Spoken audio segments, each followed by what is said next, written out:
अर्जदार दीपक मोरेश्वर कोल्हे, पत्ता केडवत, तालुका सावनेर, जिल्हा नागपूर यांचा तक्रार अर्ज पोलीस स्टेशन गणेशपेठ येथे प्राप्त झाला होता। त्यात त्यांनी गैरजदार अभय नथुजी ढोरे आणि अश्विन उपासे राहणार ब्रह्मपुरी, जिल्हा चंद्रपूर हे मेट्रो नागपूर येथे नोकरीस लावून देण्याचे आमिष दाखवून त्यांच्याकडून ऑनलाईन पद्धतीने 3,35,000 रुपये मिळवल्याचे त्यांनी त्या अर्जात सांगितले होते।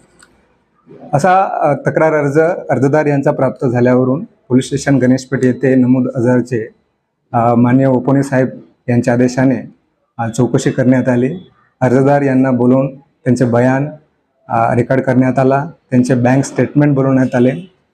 एकूण अर्ज तपासामध्ये गैरदार अभय नथुजी ढोरे आणि अश्विन उपासे राहणार ब्रह्मपुरी, चंद्रपूर यांनी अर्जदार व त्यांचे इतर 3 मित्र यांची मेट्रो नागपूर येथे नोकरीस लावून देण्याचे वचन देऊन एकूण 3,35,000 रुपयाची फसवणूक केल्याचे तपासात चौकशीत निष्पन्न झाल्याने माननीय DCP मॅडम यांना नोटशीट पाठवून त्यांच्या आदेशान्वये पोलीस स्टेशन गणेशपेठ येथे दिनांक 6/2/25 रोजी अपक्रमांक 41/25 कलम 318(4) आणि 3-5 BNS प्रमाणे गुन्हा दाखल करण्यात आला असून त्याचा तपास सुरू आहे।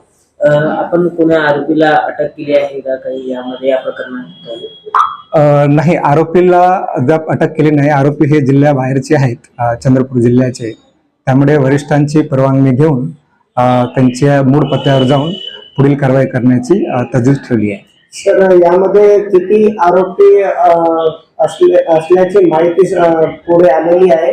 काय हे गिरोह पण असू शकतात का? अर्जदारांच्या बयानावरून प्राथमिक दृष्ट्या 2 आरोपी असल्याचे निष्पन्न झाले आणि 2 आरोपी विरुद्ध, एक आहे अभय नथुजी ढोरे आणि दुसरा आहे अश्विन उपासे, या दोघांवरती गुन्हा दाखल झाला आहे। आणि आरोपी अटकेनंतर म्हणा किंवा आरोपींना चौकशीनंतर आणखी काही निष्पन्न होऊ शकेल संभाव्यता पडताळता येईल।